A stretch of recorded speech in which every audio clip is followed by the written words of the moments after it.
오늘 본문의 말씀은 13절을 볼까요?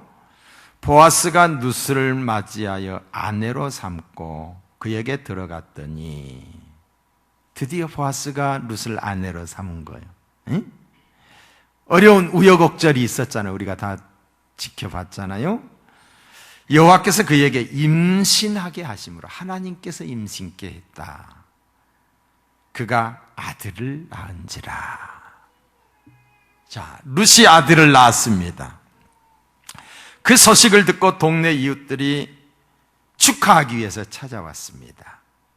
이웃 여인들은 먼저 하나님께 찬송을 드린 거예요. 먼저 하나님께 찬송을 드리고, 그 다음에 아이를 축복하고, 그 다음에는 그 아이를 낳은 룻을 칭찬하는 게 바로 오늘 본문의 내용입니다.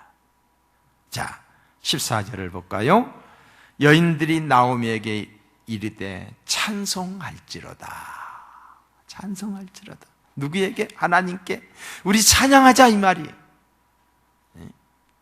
여호와께서 오늘 내게 기업 물을 자가 없게 하지 아니하였도다. 너에게 아이를 주셨도다, 이 말이에요.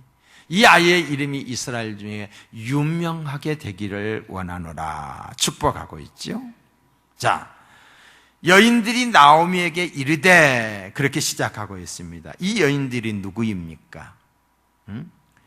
나오미가 거지 신세가 되어서 베들레헴으로 왔을 때에 1장 19절에 보면은 이가 누군가? 나오미가 아니냐? 놀라서 떠들던 사람들이에요. 그때 나오미가 뭐라고 말합니까? 나를 나오미라고 하지 말고 말하라 하라.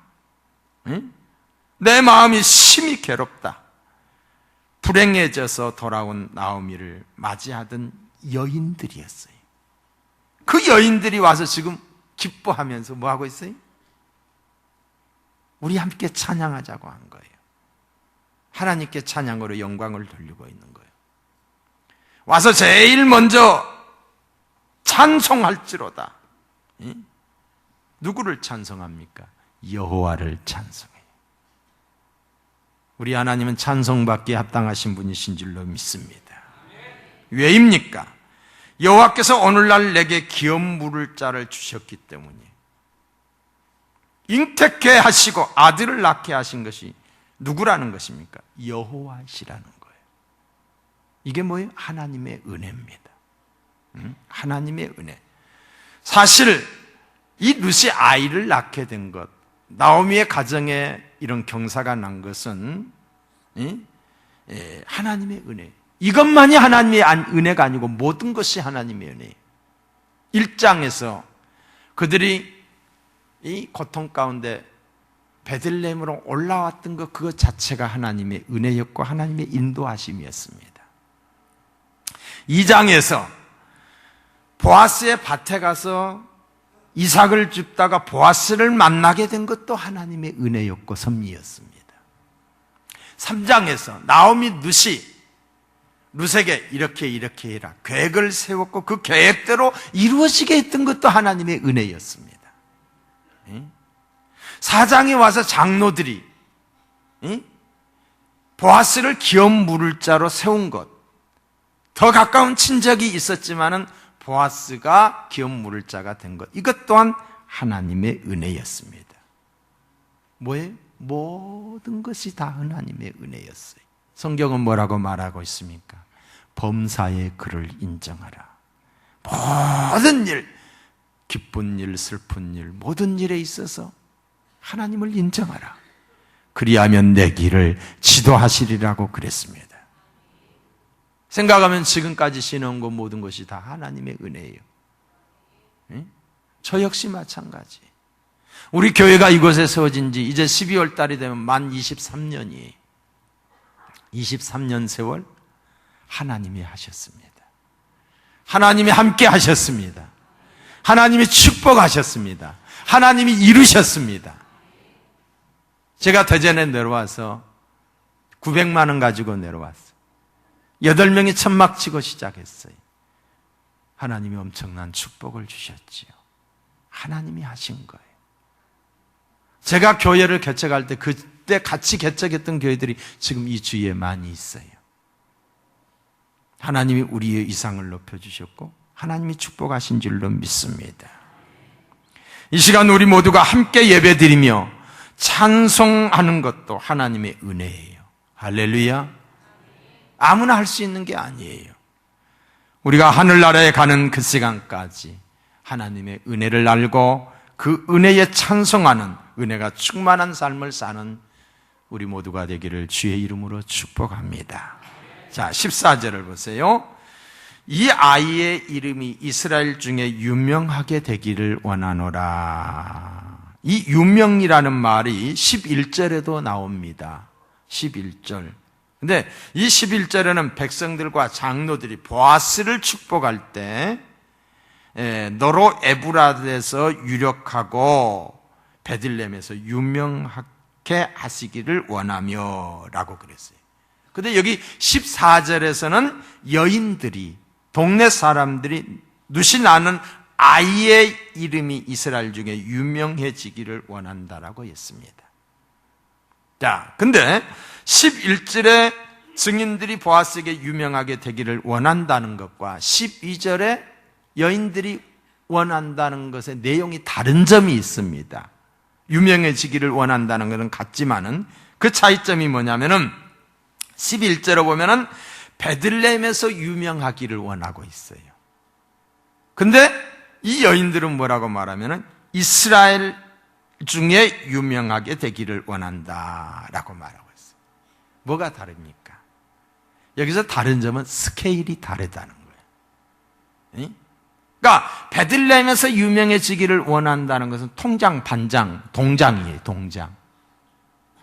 근데 이스라엘에서 유명자가 되기를 원한다라고 하는 것은 나라 전체에서 왕이 되기를 원하는 거예요. 왕이 되기를. 여러분, 이들이 축복한 대로 되었습니까? 안 되었습니까? 그대로 되었어요. 이들이 말한 대로 되었습니다. 보아스보다도 누색에 태어난 아이가 엘리멜렉을 기업을 잇는 그 아이가 다윗의 조상이 되어서 더 유명하게 됩니다. 축복의 말 그대로 되었다는 거지요. 우리는 축복을 빌어도 크게 빌어야 될 거예요. 축복을 소망해도 크게 소망을 해야 되고 비전을 크게 가져야 될 줄로 믿습니다. 그대로 이루어지기 때문에. 그대로 이루어지기 때문에. 시편 81편 10절에 보시면은 나는 너를 애굽 땅에서 인도하여 낸 여호와 내 하나님이니 내 입을 넓게 열라. 내가 채우리라. 자, 입을 아무리 넓게 연다고 해도 밥을 채운다면 얼마나 채우겠어요? 여기서 말하는 입을 넓게 열라는 것은 뭘 상징해요? 비전을 크게 가지라는 거예요. 꿈을 크게 가지라는 거예요.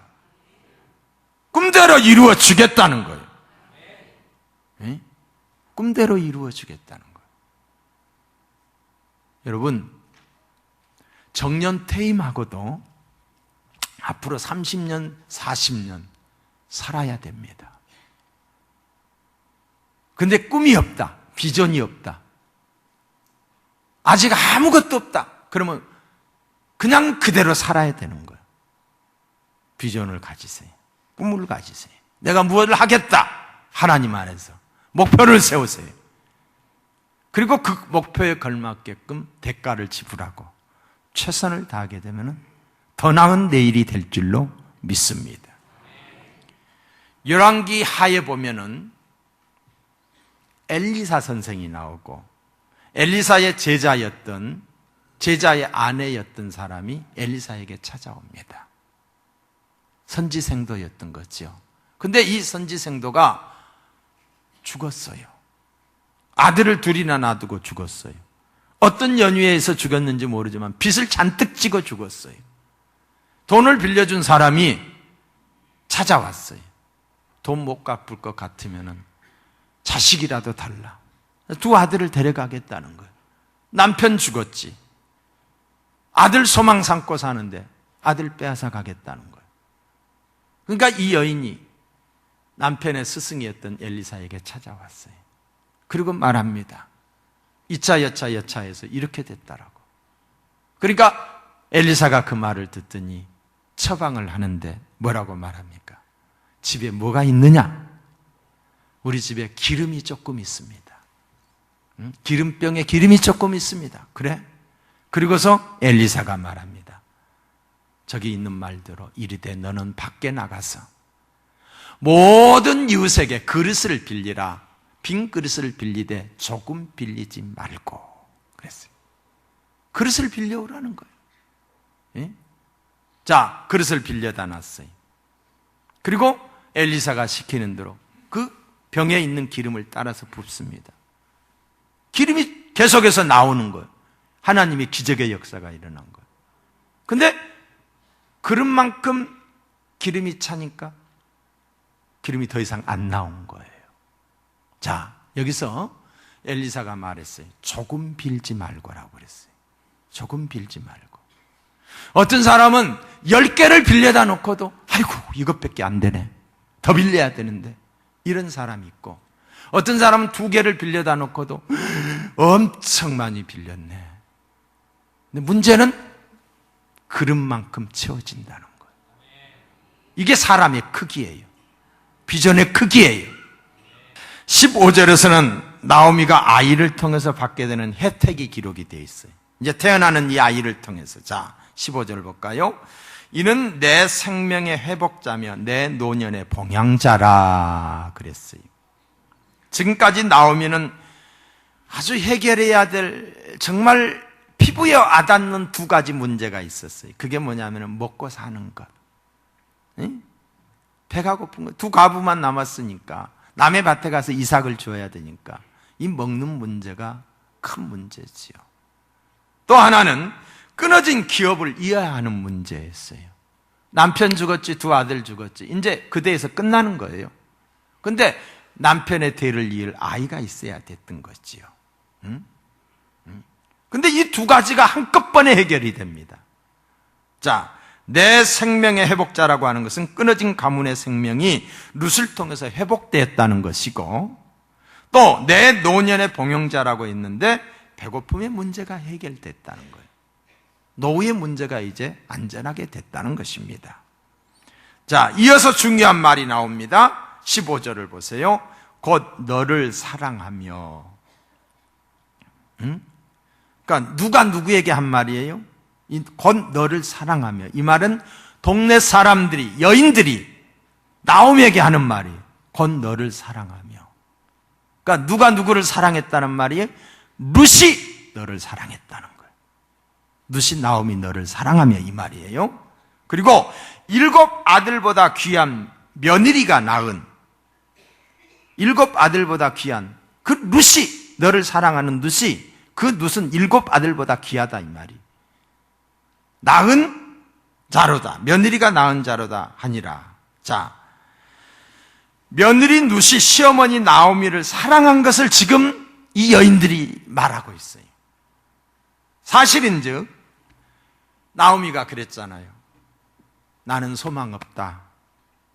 남편도 없고 내가 자식을 낳는다 치더라도 그게 커서 언제 네 남편이 되겠느냐.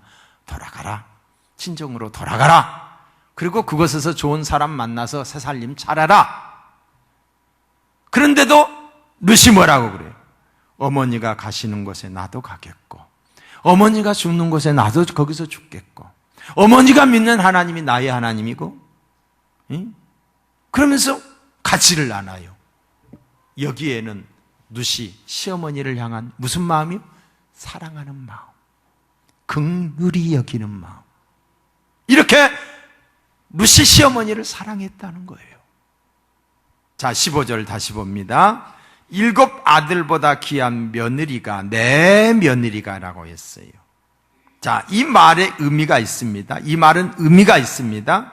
7 아들보다 귀한 내 며느리가 의미가 있다는 거. 이 말을 통해서 동네 사람들이, 동네 여인들이 하고 싶은 이야기가 있었어요. 그게 1장에 있는 말을 추억하게 하는 거예요. 1장 19절에 나오미가 돌아올 때 이가 나오미가 아니냐. 나오미라고 하는 말은 기쁨이라는 뜻이라고 그랬죠. 응? 반가워서 소리칠 때 나오미가 뭐라고 말합니까? 나오미가 그들에게 이르되 나를 나오미라고 하지 말라. 기쁨이라고 하지 말라. 말하라 칭하라. 말하는 뭐라고 그랬어요? 고통이라고 그랬죠. 고통. 나는 기쁨이 아니라 고통입니다. 이는 전능자가 나를 심히 괴롭게 하셨습니다. 내가 풍족하게 나갔더니 여호와께서 나로 비어 돌아오게 하셨느니라.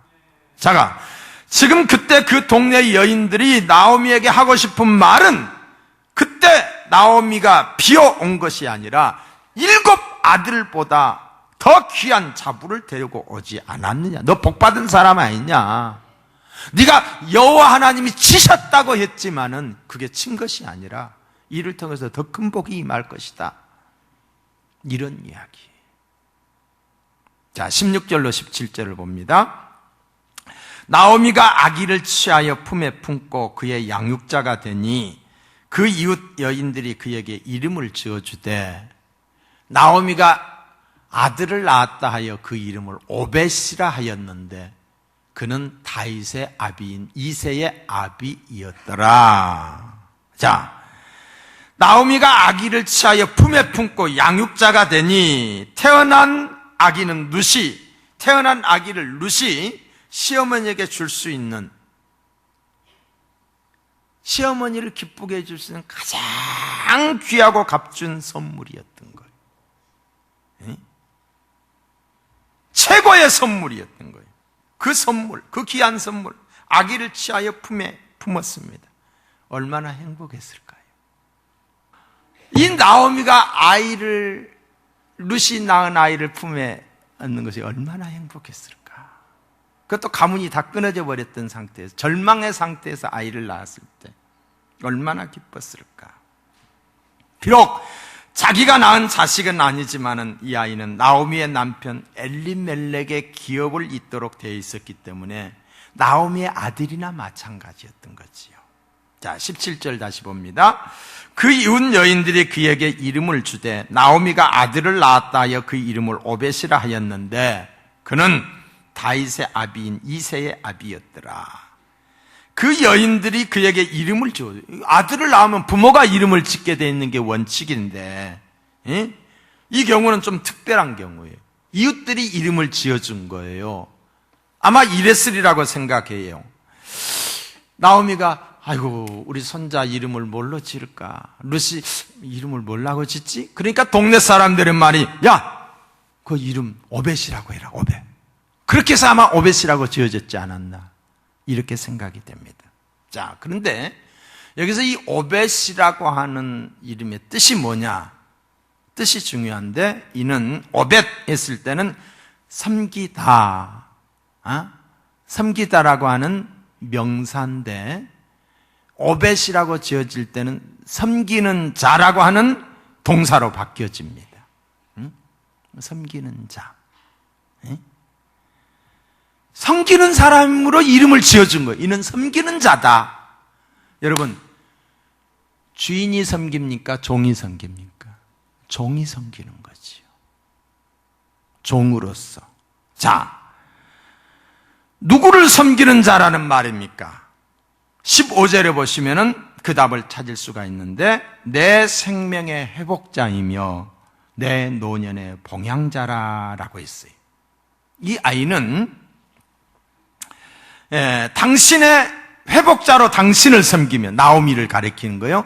당신이 늙었을 때 당신의 봉양자로 섬길 종이라는 뜻에서 아이 이름을 오벳이라고 했을 것이다. 이게 1차적인 이름의 뜻이에요. 직접적인 이름의 뜻이다 이 말이에요. 그렇지만은 좀 더 넓은 의미로서의 여호와의 종이라는 것입니다. 넓은 의미로는 하나님의 종이라는 거예요. 하나님의 종, 여호와의 종. 그 뒤에 나오는 구절이 그것을 반증을 하고 있는데 그는 다윗의 아비인 이새의 아비이었더라. 하나님의 구원사에게 쓰임받은 종이 되었다는 의미입니다. 종이 될 것이라는 의미예요. 자, 여러분, 이 오벳의 이 오벳의 그 손자가 다윗이잖아요. 예수 그리스도의 계보가 어디에 생성이 됩니까? 마태복음 1장 1절에 보시면은 아브람과 다윗의 자손 예수 그리스도의 계보라. 예수 그리스도의 계보가 있는. 다음 주에 내가 이 예수 그리스도의 족보에 대해서 설교를 할 거예요. 족보에 대해서. 다윗의 아비인 이새의 아비니까 다윗 왕이 오벳의 손자가 되는 거예요. 참으로 귀한 조상이 된 거지. 인류의 구원자, 종으로서 누구를 상징하는? 예수 그리스도를 상징하는 것을 보여주게 됩니다. 자, 우리 예수님이 이 땅에 왜 오셨어요? 섬기러 오셨어요. 예수님은 종으로 이 땅에 오셨어요. 섬기는 종으로. 누구를? 우리를 섬기는 종으로. 무엇으로 섬기는 종으로? 시간으로? 물질로? 아니면 재능으로? 아니요. 예수님은 우리를 섬기되 뭘로 섬기러? 목숨으로 섬기러 오셨어요. 죽음으로 섬기러 오셨어요. 마태복음 20장 28절에 보시면은 인자가 온 것은 섬김을 받으려 함이 아니라 도리어 섬기려 하고 자기 목숨을 많은 사람의 대속물로 주려 함이라. 목숨을 바쳐 우리를 섬기러 오셨어요. 어떤 신분으로 오셨는가? 종의 신분으로 오셨어요. 빌립보서 2장 6절 이하에 보면 그는 근본 하나님의 본체시나 하나님과 동등됨을 취할 것으로 여기지 아니하시고 자기를 비워 종의 형체를 가지사 종으로 이 땅에 오셨어요. 그리고 십자가에 죽어주셨어요. 할렐루야. 주님이 종으로 오셨다는 거예요. 그러니까 이 오벳이라고 하는 여기서 말하는 섬기는 자, 우리 주님을 상징하고 있는 거예요. 죽어 마땅한 우리 죄인들을 대속하기 위해 십자가에서 죽기까지 섬기셨습니다. 우리도 예수님처럼 다른 사람을 섬기는 자세를 가져야 될 줄로 믿습니다. 이 주님이 임종을 바로 앞두고 주께서 말씀하셨어요. 제자들의 발을 씻겨주시면서 뭐라고 말씀하셨습니까? 내가 주와 또는 선생이 되어 너희 발을 씻었으니 너희도 서로 발을 씻어주는 것이 옳으니라. 이 종이 하는 일이잖아요. 그런데 선생이 한 거예요. 예수님이 한 거예요. 내가 너희에게 행한 것 같이 너희도 행하게 하려 하여 본을 보였노라. 이제 말씀을 마치려고 합니다. 누가 눕기의 주인공입니까?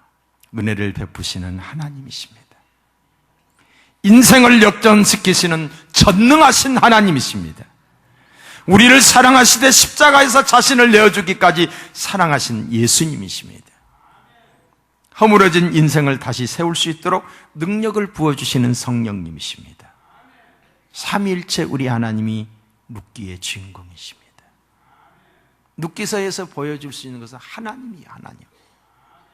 눕기서에서 보여주는 것은 예수님이셔요. 자, 아무리 큰 고통이 있고 아무리 큰 슬픔이 있다 할지라도 아직 끝나지 않았습니다. 아직 끝나지 않았습니다. 여러분에게 하나님의 은혜가 있기를 원합니다. 안식이 있기를 원합니다. 그리고 여러분의 찬송이 되기를 주의 이름으로 축복합니다. 쉽게 포기하지 마십시오. 결코 포기하지 마십시오. 최후에 웃는 자가 최후의 승리자입니다. 최후의 승리를 얻기까지 하나님을 전적으로 의지함으로 인생을 역전시키는 하나님의 은혜를 힘입어 역전승의 축복을 누리는 우리 모두가 되기를 주의 이름으로 축원합니다. 축원합니다.